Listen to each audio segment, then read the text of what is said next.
We are joined now by the general manager for Nebraska football, Sean Padden. Sean, how are you this morning? Good morning. Doing great. How are you guys doing? Well, I'm good. I'm good. I was joking with our listeners and Ravi. I'm not even sure what I should call you. Sean feels a little uncomfortable. What do I normally say? Do I say coach? Like, what do I say when I talk to you? Around here, most people say SP. Okay, SP. Can I say that? Is that cool? Sure, that's fine. All right. Because I'll be honest, I did feel a little uncomfortable just calling you Sean just there. If I'm being real. Sean's fine. Hey, it's pretty fluid, man. As you've become accustomed to around this place, man. How are you feeling? I feel great. I think this is a great time of year to kind of be introspective. For me, I'm doing a lot of research projects and studying a lot of things, trying to project some things out. So this is kind of a quiet time. The guys have mostly wrapped up school. They're away.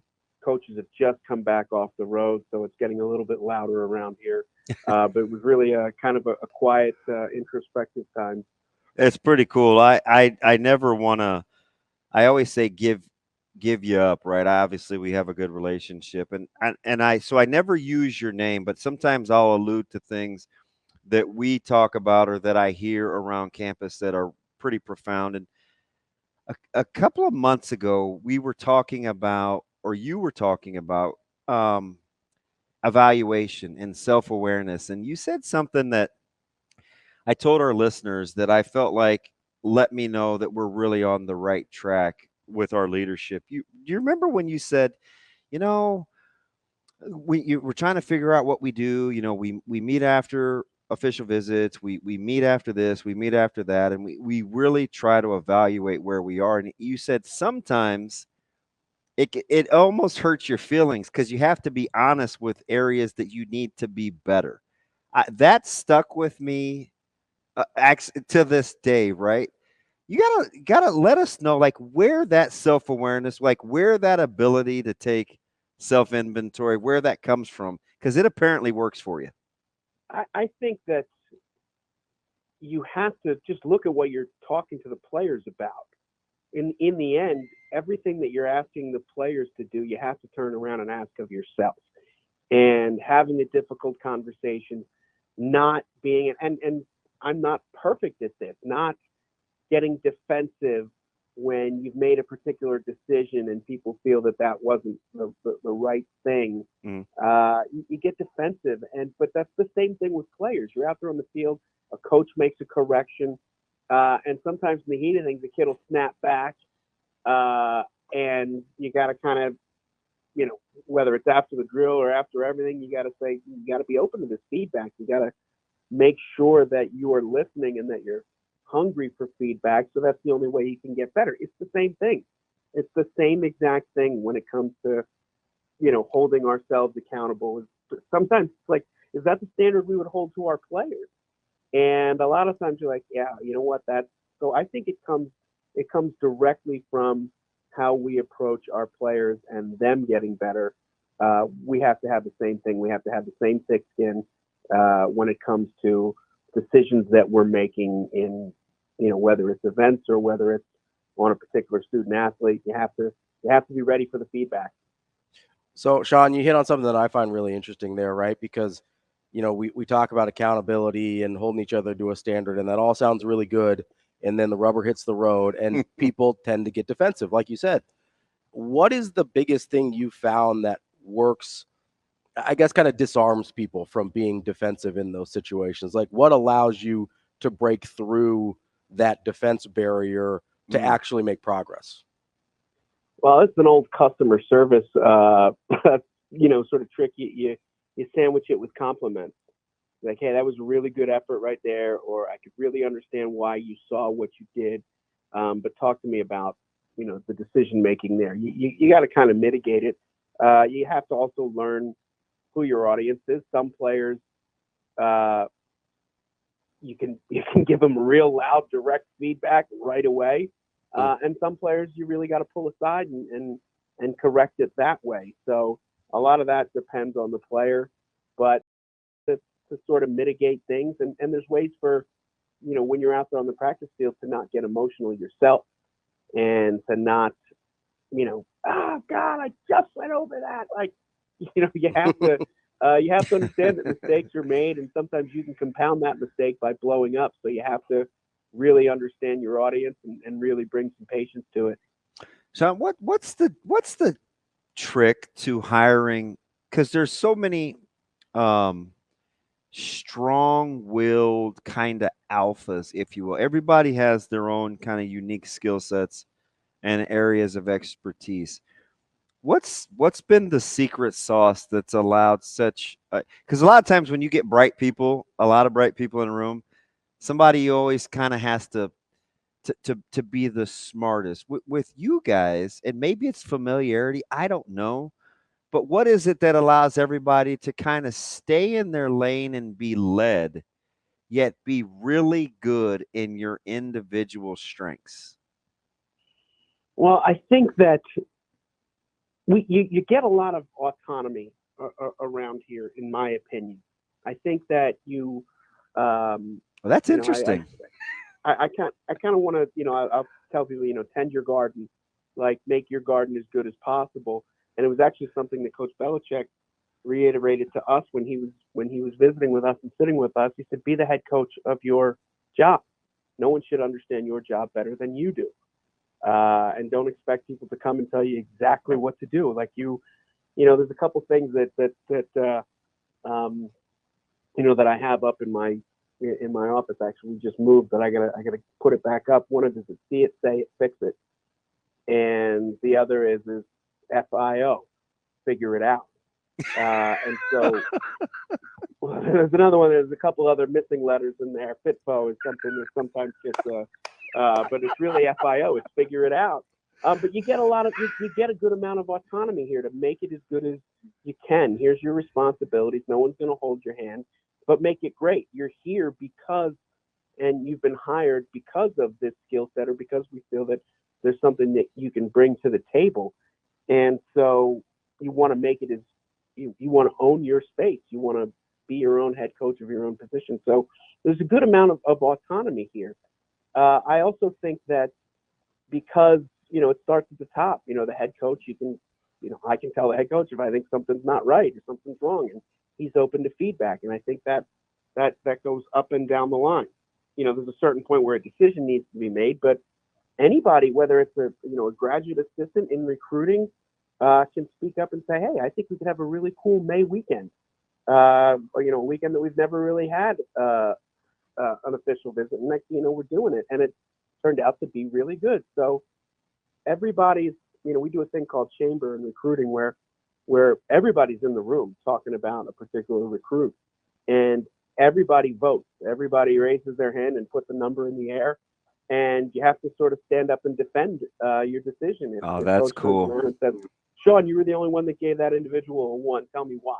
And you got to stand on your merits, and you got to be able to defend your decision. But seeing anybody within the organization being called upon and their opinion being valued, I think that goes a long way in terms of, in terms of individual development, and in terms of being open to feedback and open to just getting better at your job. That is incredible. So Sean, and we're talking to Sean Padden, the GM of Nebraska football. So as you're talking about these things, a word keeps popping in my mind that I don't think you've actually said yet, but basically everything you've said has sort of led to it. And it's conviction, right? Like if you're standing up and defending your decisions, you've got to have a certain level of conviction in how you do your job. If you're being the head coach of your own position, you kind of have to have a certain level of conviction. But then if coach rules allowing everybody to have the autonomy that you're talking about, he's got to have a certain level of conviction to be able to delegate that way and trust the process and let and be okay with the fact that maybe a GA has a better idea than he does. Like, where does that level of conviction come from? Is that coming from the top down from Coach Rule, or like how does that type of culture get set in? And it's seemingly pretty quickly here at Nebraska. It's tough. Yeah, I guess it would have to come from the top down. Would probably the best. It's in examples like Chamber, where everybody has a voice or when we go through an itinerary for an official visit, we've got sort of everybody in the room, and people can sort of raise their hands. And if you're the one doing the itinerary, you feel like people are throwing hand grenades on your plans. You know what I mean? And you're like, oh, they just blew that whole itinerary up. Like, oh no. But you have to be open to it, and you have to be ready for it. And if there's a way to do it better, we always say minimize the moving parts, but you don't want to sacrifice proficiency in the name of efficiency. Just because it's easier if we do it that way doesn't mean that that's the way we got to do it. If there's a better way to do it, even if it's a little bit harder or there's a little bit more work, then you do it. If it can be better, if there's a better way to do it, then you try and do it better. SP, let me ask you something. You allude to, without saying it, self-inventory quite a bit, almost to a person. It doesn't matter if it was Avery or if it's Keith or if it's Schnorr, any of these guys, even Vince and Ryan, who have been fantastic as guys that have you guys have retained through the transition. What is it about, or what are you seeing in the self-awareness standpoint that allows for almost everybody to say, gosh, you know what? And even you said it to me at dinner. It's like, there's just something about this place and the environment and the culture that leaves you wanting to do better every time out. Like, taking self-inventory real time is a very, very difficult thing.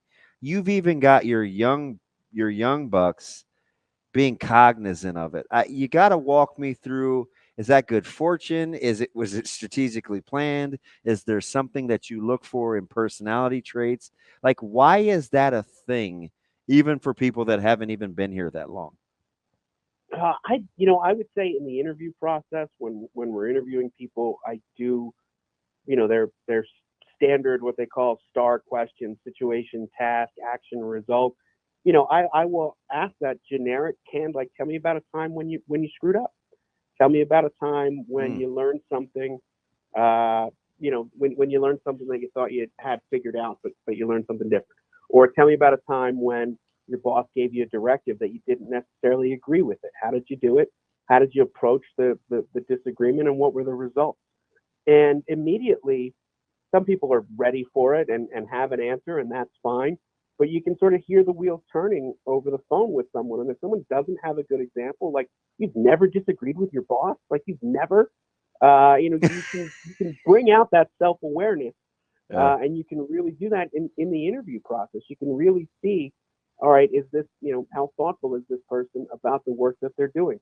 Because if we are going to, say like Schnorr or one of the pod captains like Fish or whatever, they have their own area. They run their own boards. They run their own recruiting boards for their particular area. They're like a mini director of player personnel for the two coaches that they're working for. So they're trying to make things better themselves. They work somewhat autonomously. Obviously, Keith gives them a directive and Vince gives them directive, but really they're tending their own garden. They're out there working that area, and not just trying to find players, but to help develop relationships with those players. So because they're going to get that sort of autonomy, it's something that you have to recognize in the interview process. And frankly, we try and get a lot of those younger folks from programs that have a history of developing good young recruiting talent.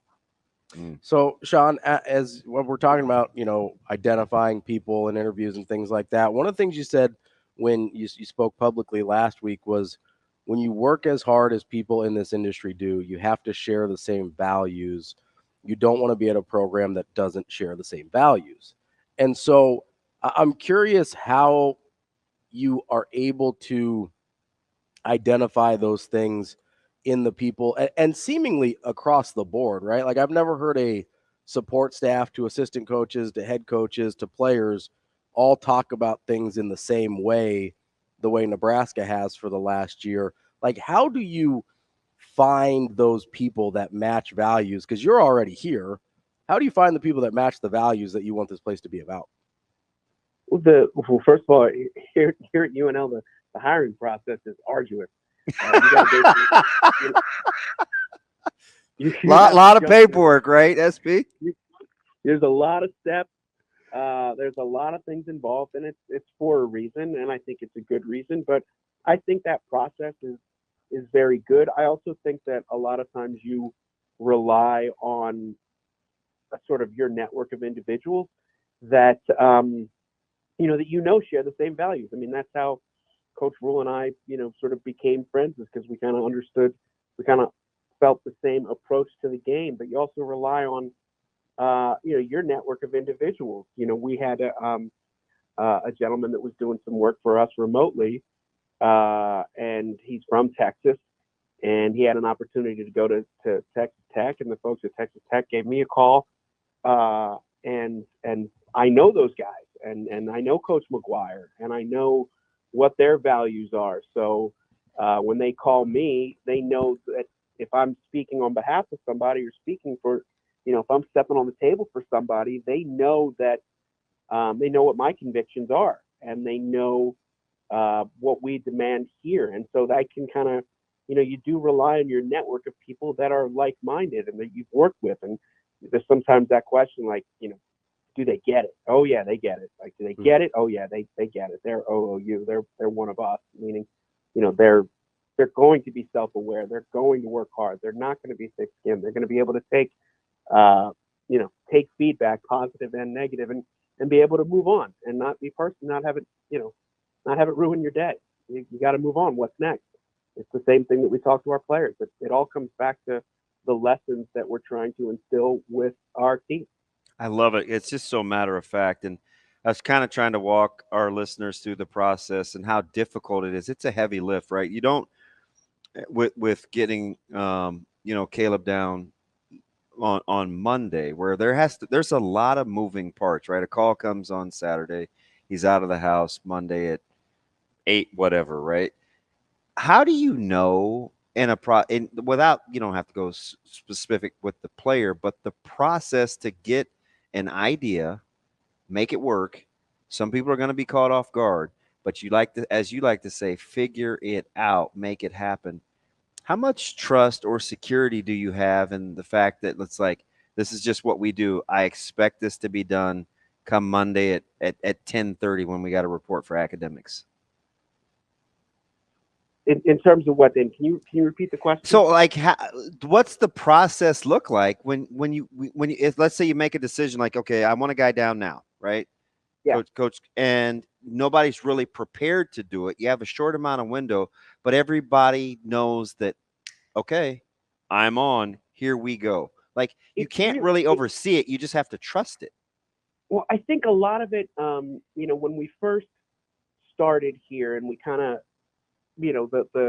as the staff started to build and morph and figure things out, and you don't want to step on somebody else's toes, or like whatever the event might be, it's sort of implied like who's running the show, right? So if it's a recruiting weekend, everybody knows that, okay, ultimately Vince is running the show in terms of the recruiting weekend, but Avery is really getting the things done and dotting the I's and crossing the T's, and Chris is helping with all of the vendors and everything like that. So they know it. So, and everybody comes and rallies to support them. So we all become recruiting operations when it's a recruiting weekend. If we are, say, we're traveling, you know what I mean? We've got an away game, or then every one of us becomes football operations people. We now work for Susan Elza and Anthony Crispino on that particular trip, because they're going to need us. The head count gets higher for them on a travel day, so we all now work for them. So I think when there's clear lines of like, all right, who's running the show? Who's making sure there's invites coming in? Who's making sure all the logistics are taken care of? Who's handling all of the vendors? Who's running the itinerary past coach? Like all of those different things are defined ahead of time. So we know, okay, we've got this event going on.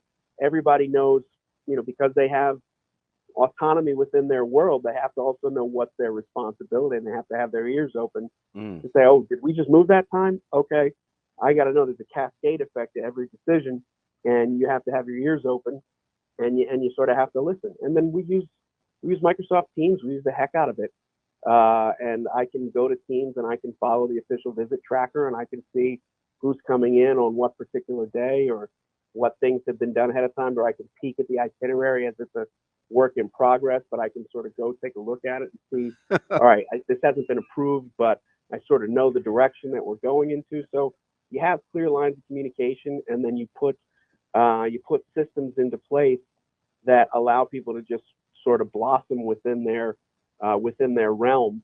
But you got to dot the I's and cross the T's and follow the process so that other people can track. Like, I can just look somebody up and know, oh, okay, so-and-so's coming in on this particular weekend. All right, good. I don't have to go find somebody. I don't have to go track someone down. Hey, Devin, do you know when so-and-so's coming in? Or like you know it. You know where to look for it. It's there. And you just sort of follow that process. And if it's not there, I'll go find somebody and say, why isn't that there? That should be put as soon as we have that scheduled. It should go in there so that we're all on the same page. So you put those into place to allow people to blossom. It's incredible. Sean, is that kind of where your fascination or infatuation with the chaos theory stuff comes into play? Because you have an idea, you have an end goal, right? You know where you're trying to get, you know where you are right now. You maybe have no idea what's going to happen in the middle, but you make kind of each decision in that figure it out process in terms of, okay, how does this get me closer to my end goal? Like, is that how that all kind of fits together? Yeah, I think so. It's really, I've always enjoyed studying systems. How does this particular thing work? Mm-hmm. And for me, it was, football, coached football for about 8 years, as a profession. And then I went into the private sector, and I was working for a company that sold infrastructure. So architecture, engineering, construction. I sold CAD software to nuclear utilities, electric utilities, water utilities. But in order to understand what they need, you got to understand their business. So I've always, whether it's healthcare or whether it's the infrastructure systems of the world, I've always sort of studied those things. And I think that that's sort of always been my approach, is to take a look holistically and then reduce it down to its parts. And then how do all of those parts work together? The gestalt of it all. What is the totality of it, and what are the parts to it in order to study that? So that's just sort of always been, I don't know, a curiosity of mine. My watch history would probably frighten a lot of people in terms of like what I'm watching on YouTube and stuff. Like, this guy's the biggest dork that ever lived. I don't know what to tell you. I told you the other day, you make being smart cool. It's kind of weird. I don't know.